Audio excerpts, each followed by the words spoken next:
Everyone in this room is a customer. You right there in the front, you're a customer. I see you. In the back, gentleman in the back, you're a customer. And over here, young lady in the cardigan, you're a customer.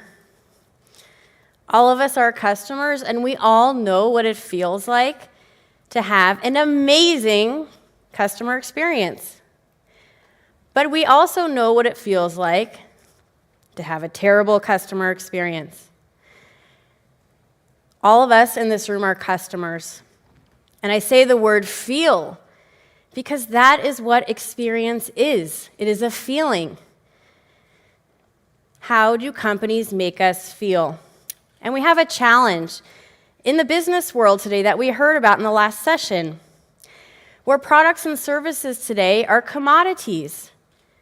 There are simply too many of the same types of products and services.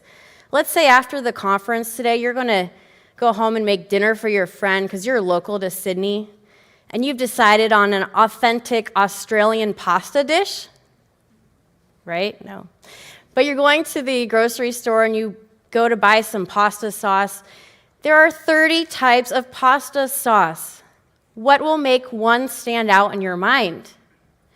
And so today we have this challenge to make our customers feel special, as we just heard about.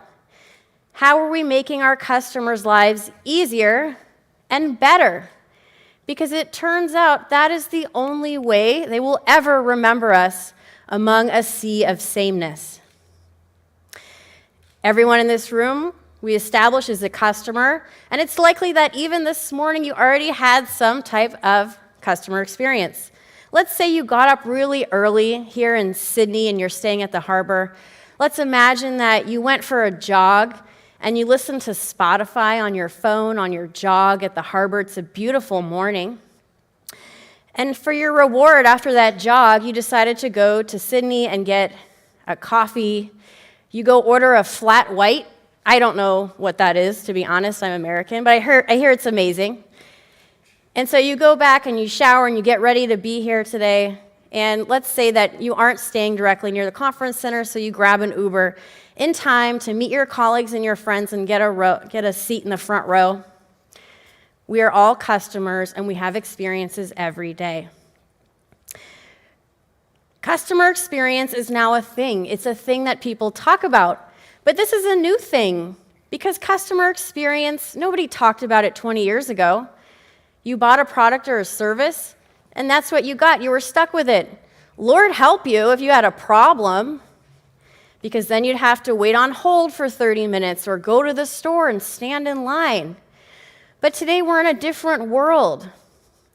We're in a world where people in business get that customer experience is the only way to differentiate your products and services. That customer experience brings an ROI. It's not questioned anymore. It's made my job a lot easier, by the way. But how did we get here? What are the 3 trends making this unique environment possible? I've identified there are 3 trends that have created this perfect storm where customer experience is all anybody wants to talk about. And those 3 trends are the experience economy. So now it is widely accepted that people value experiences over things, access over ownership. The second trend is a power shift from the company to the customer. And the third shift is technology, because today we are living in an unbelievable time where we have the most powerful technology to truly elevate the customer experience and the way we work. So let's look back in history and quickly review how we got here to this moment where experiences are valued above things. Let's look back at a post-World War II era where all over the world there was a surprising economic boom. People got married, moved out to the suburbs, got a lovely, charming house with a 2-car garage, put a Cadillac in that garage, and set out to make lots of babies. And that's what they did, and that was the baby boom. Have any of you heard of it? Baby boom? Your parents, or maybe you? Enter the 60s and 70s, more automation and technology enters our businesses, more productivity, more consumerism.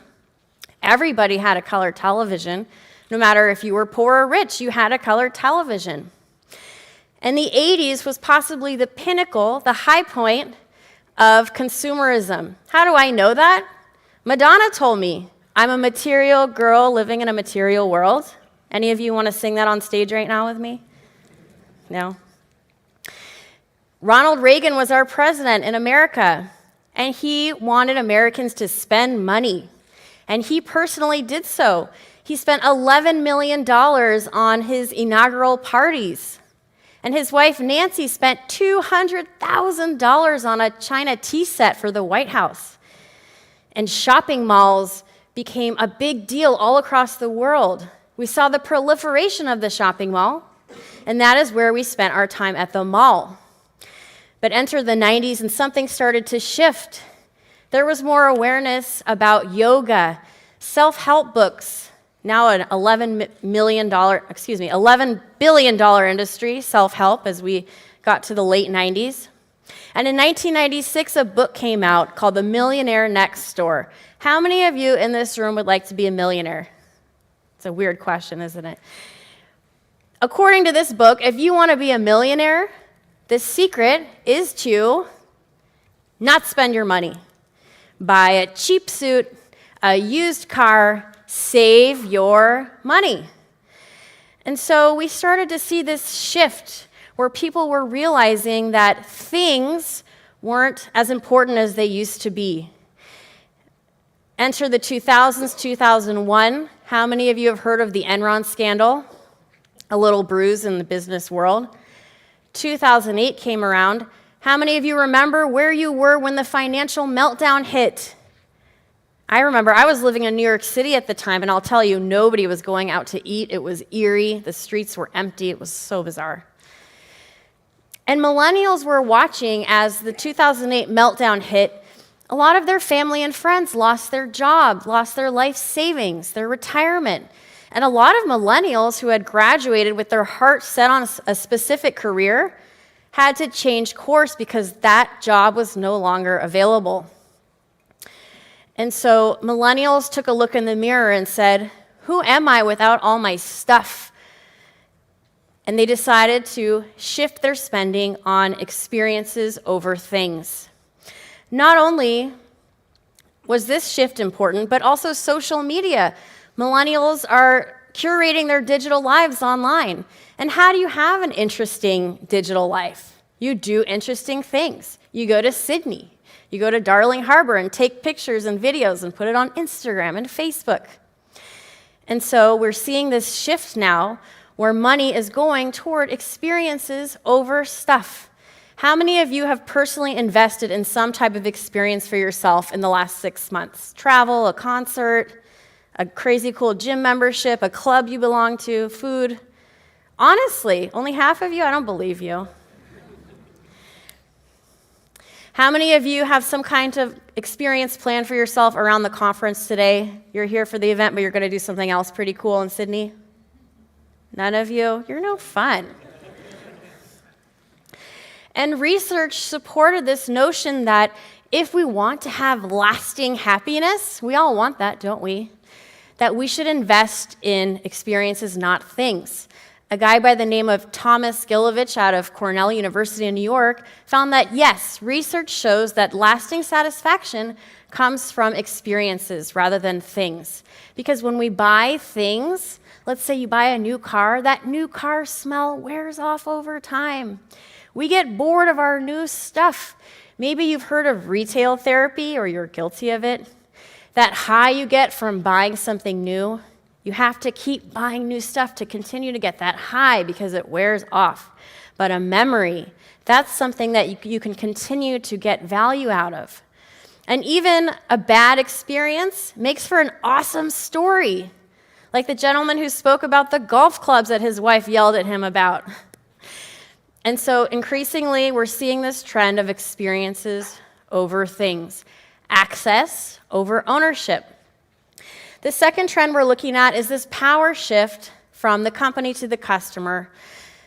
because social media was an exciting thing for brands. Brands said, wow, we have this opportunity to now have a two-way dialogue with our customers. And customers said, oh, that's awesome. You're on Twitter. Hey, cable company, my cable is out, and you better fix it. And if you don't fix it, I'm going over to Facebook, and I'm going to tell all my friends and family that you are the worst. And so this really forced brands to be present on social media, to meet customers in their preferred channel, to engage with them. And so eventually, it led to this power shift where now customers have so much power. All of you in this room have so much influence. It wasn't like that before. And the third trend we're thinking about today is technology. Because technology isn't everything, but increasingly, it shapes our most beloved customer experiences. Just think about connectivity and how you expect to be able to watch a video, if you are in a Chinese rice field paddy, or you are on a cruise off the coast of New Zealand. You expect to be able to talk to anyone, anywhere, watch anything, anywhere, and that's absolutely amazing connectivity. In fact, I hear in Australia, your connectivity is better than in any other part of the world because the government started to care about it, that you would have internet access. Oh, I hit a nerve, okay. But look at you now, you're leading the world in connectivity and the network. But it's not just connectivity. This is a picture of my daughter and my husband's grandmother. So my daughter's great-grandmother, Ganya is her name. She lives in Australia, in Melbourne. They're Russians. They came here as refugees from a place called Tbilisi, where things were really bad. And Ganya lives here now in Melbourne, and my daughter lives with me in San Francisco, and they talk through the Alexa Echo show every night for 30 minutes. It's incredible, this connectivity thing. But it's not just connectivity. It's also what we've heard about already today with AI and machine learning. The business world is going nuts about AI and machine learning because we're now envisioning a future where robots and people together create an incredible world. Don't believe me? Well, look at this video behind me of me playing ping pong with a robot. It's incredible. I went to CES in Las Vegas this year because I'm interested in robots, and I played ping pong with a robot, and the robot sped up as I got more comfortable with my swing, and the robot slowed down as I got awkward. And the incredible thing about this robot was that the robot was reading my body language and changing its behavior in real time, because now we can teach machines. Machines are learning, and they can be in service to humanity. Because after our rally, the robot gave me some advice on how I could hit my shot better. It's incredible if you think about all the things robots will help us do in the future. And so all of you in this room can think about how AI and machine learning can help your business in many respects. A few years ago, I became frustrated with my own industry because I felt that people were using the phrase customer experience in a way that didn't make sense. I got frustrated that so many were using the phrase customer service synonymously with customer experience. And I thought, that doesn't make any sense. Why would experience only be defined by what happens after the sale, when something breaks? And so I wrote a book on it called More is More.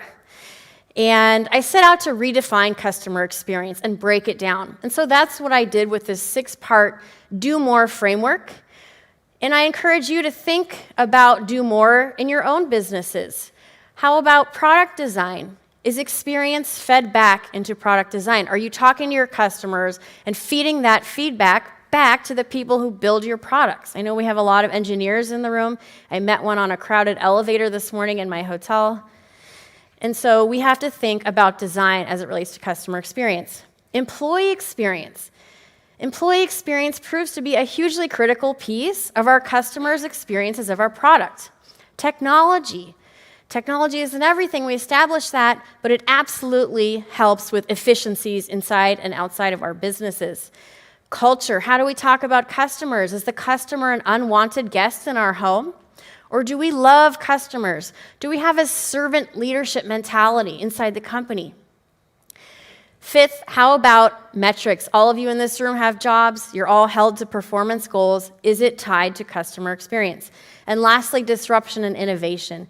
Because some of the most incredible companies today, they are willing to disrupt themselves in order to survive.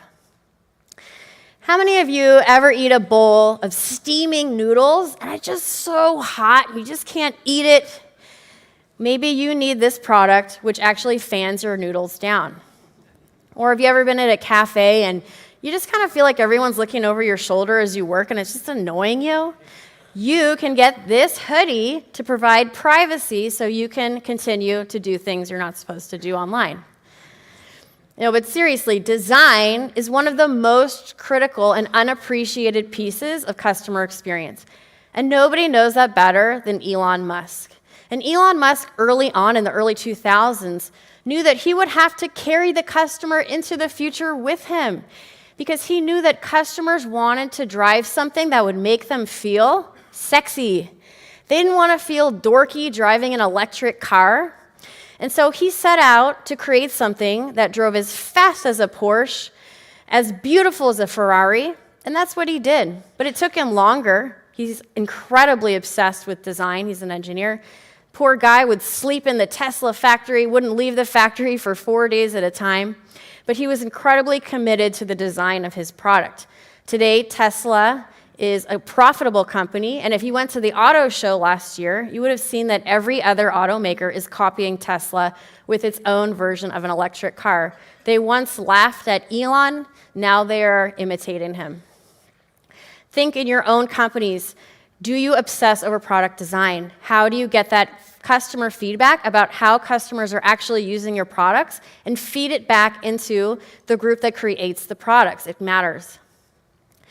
The second piece of do more is employee experience. All of you know what it feels like to have a job. You all have a job, but how you feel at work absolutely impacts your ability to step up for the customer. Turns out I live with the preeminent researcher who studies employee experience. My husband, Jacob Morgan. He wrote a book about employee experience. I write about customer experience. We are married. These topics are married. It's all really weird. And he came out with a book called Employee Experience Advantage, and he defined employee experience in 3 environments. He said, if you want to improve employee experience, there are 3 ways to do it. Culture, how do people feel at work? Technology, do all of our employees have the same incredible consumer-grade technology that they're using in their personal lives, like Spotify and Amazon and Netflix? And then do employees go to work, and are they stuck in technology hell? The third piece of employee experience is physical space, because we all know what it feels like to feel good at work, like we can breathe, we like our environment, we do better work. So why do any of this, Blake? Why do it? Well, it turns out that companies that invest in employee experience are 4 times more profitable than other companies. And actually, Adobe is one of the companies that he wrote about in his books. They do an awesome job of employee experience. Good on all of you. And the third piece of the Do More framework is technology. I mentioned Netflix. This is my personal Netflix cue. I would say that no other company uses personalization to the effect that Netflix does. And Netflix uses AI and machine learning to tailor the content to get to know you, the user, so well that you love all the content they serve up. And we all watch really eclectic stuff. Like this is my cue where I'm watching dysfunctional family dramas. I'm also watching a category called She Does It Her Way. Didn't even know that was a thing. But they're not leaving it up to chance to find content that you will love. They rely on machine learning and personalization. And so all of you in the audience can think of how can you personalize your customer experience? Because in some respects, we are getting these deliciously personalized experiences that make our lives easier and better. And in other respects, companies are making their life easier and our life harder as a customer. That no longer will suffice. I'm interested in this stuff, I study it, and I wanted to go over to Amazon to find out what all the fuss was about. Because Amazon, again and again, comes up as one of the most customer-focused companies in the world, if not number 1. And so I went to Seattle with my husband. We did the tour of the Amazon shipping facilities. We met with executives. And I was so shocked. I couldn't believe it because I found that there was no secret sauce to Amazon's success. The only thing that they did really well was simply having a customer experience mindset. Because I met with all kinds of people at Amazon, and all they wanted to talk about was the customer and customer experience. They didn't have a customer experience group or a person that owned it. Everyone owned it, and they all were fanatical about it. In fact, I met with a VP of logistics who talked about going on 2 a.m. rides with his truckers who deliver shipments because that was how dedicated he was to knowing on the ground what the customer experience is actually like. And this is the environment we live in today, where executives have to be willing to go sit with the truckers, to go into the factories, to be on the sales floor, to know what's happening at all levels of the organization. And that's how we get this customer experience mindset. It is so simple, you guys. That is the one piece. Can we be customer-focused rather than being product-focused? And having that consistency on every single decision we make inside of the company will make us successful.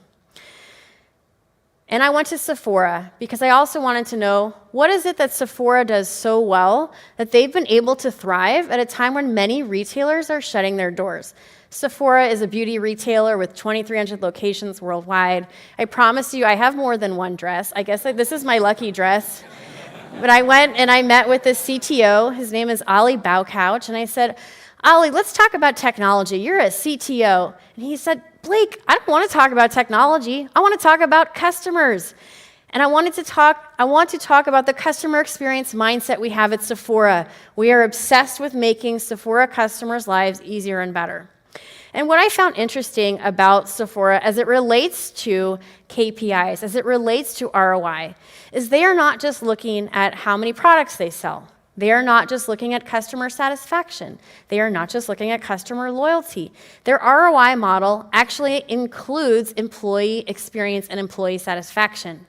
Seems counterintuitive, but Sephora is thriving at a time when many other companies are struggling with sales.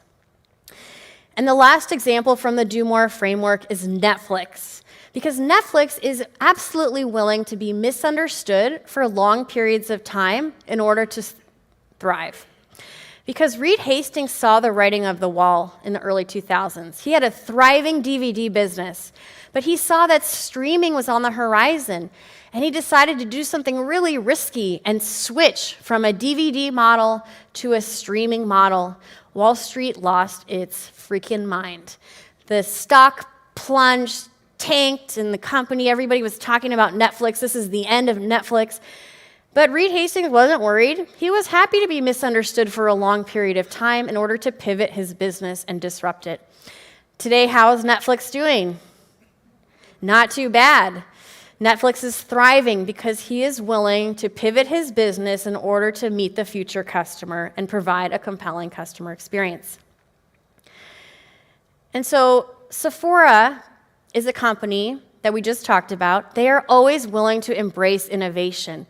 But it wasn't easy for them. They had to go through a digital transformation. They almost sold the business in the early 2000s. They were struggling.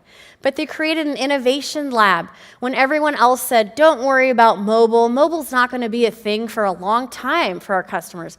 They went head first into the fire, launched mobile, and increasingly, they are first when it comes to technology. They are a technology-first company.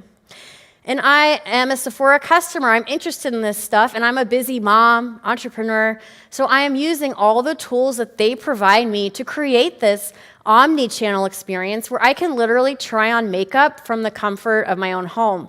Through the app, I try on makeup, lipstick, mascara through augmented reality. And increasingly, Sephora uses technology to create this compelling digital experience that makes my life as a customer easier and better. And this is why at a time when many retailers are posting disappointing profits, Sephora is laughing all the way to the bank. Spotify is another company that values the digital experience of its customers. Spotify knows that all of you were unhappy teenagers. How many of you in this room were happy teenagers? That's right, like 5 of you, and you're lying. For many of us, teenage years were kind of torturous. You're stuck in your parents' house under their roof. You lock yourself in your room. You listen to some music, some records maybe, depending on your age. And so Spotify released something called a time capsule using AI and machine learning, also based on your gender, your birthday. They are creating these time capsule playlists for you based on those miserable teenage years, because music is incredibly experiential. And when you hear a song that reminds you of your teen years, you're catapulted back to that time. Every time they release one of these incredible playlists, their customer acquisition and retention rates skyrocket because we crave and love these personalized customer experiences. So how are all of you in this room leaning on machine learning and AI to create that delicious experience? But it's not just about the technology. It's also about the guts of our organizations. And the challenge with digital transformation is we have to be internally ready to embrace it. Because increasingly, our companies are shaped like downtown Sydney, where our different departments are like buildings in downtown Sydney, like product marketing over here, customer service over here, another building, sales over here, another building. And so internally, our groups are not collaborating around the customer. We don't share data. We don't have integrated technologies. And so then we have this horizontal customer. We'll call her Adelaide because we're in Australia. And so Adelaide is shopping, and she expects an omni-channel, seamless, zero-friction customer experience, whether she's in the retail store, in your app, on your website, on the phone, and she's not getting it. She's getting an experience with many stops and starts. It is no longer acceptable. So we have to think about organizational structure so we can embrace digital technology and create this beautiful, seamless, zero-friction customer experience. Target is a company that went through a digital transformation and came out extremely successful. But they weren't always successful. They started out great. In 2004, they were a Fortune 23 company. In America, we love Target. We call it Target. And Target said, oh, digital, what a pain. I'm going to trust my friends over at Amazon. They seem pretty smart. And we're going to trust Amazon to run our website. Anything with digital, we're going to let Amazon take care of it. Other companies did that. Have you heard of Toys R Us? Yeah, although got some news today. Maybe they'll be on the uptake now. But Target in 2011 had a wake-up call, and they saw the writing on the wall, and they said, we have got to start taking this digital stuff seriously. And so they took it back in-house. They focused on their supply chain, their logistics, offering new things like curbside pickup for customers, which I believe you'll hear more about in the sessions this week at MagentoLive. Focusing on how can we make customers' lives easier and better, and using supply chain and logistics to do that. I bet you didn't come here today thinking that the speaker would be talking about logistics and supply chain, but that is your secret sauce to a better customer experience. And not only did they focus on this transformation, but they looked at their brands and they said, well, what do we have that's different? And so they focused on amazing, authentic brands you can only find at Target that have a story behind them. And while many retailers last holiday season posted disappointing profits, Target was laughing all the way to the bank with Sephora. They had 30% online growth in sales and 6% increase in growth in store sales. And while these numbers don't seem that big, when you're trying to pivot your business, these are fantastic numbers. And so increasingly, we're seeing these companies go through this digital transformation and come out on top. It's painful, though, and it's not something that has an end date. A digital transformation is a constant state of change because we have to constantly work on disrupting our own businesses in order to thrive tomorrow. But sometimes digital transformation is not enough because we see that the world is changing and our business is no longer relevant in its former state. We have to go through Transcendence, where we are like a snake shedding our former skin, our old identity. Examples of this would be a car company that decides to completely get out of the gas business, or a new sales model with subscription services. And so sometimes digital transformation is not enough. In order to compete on customer experience today and think about how to capture the future customer, we have to transcend our identity as a brand and completely pivot our model. And so today we've talked about these 3 trends, creating this unique environment where everyone is talking about how customer experience is your biggest asset, the only way to differentiate yourself among a sea of sameness. We talked about my do more concept and how you can apply these principles like design, employee experience, and you can think about how they impact your customers' experience of your brand. And we've talked about technology and the incredible power it has to level up the experience we offer to customers. And so I hope that today I've left you with at least one idea of something that you can use at your own business and improve the way you offer your experiences to customers. I have so enjoyed being here with you in Sydney, and thank you for your time.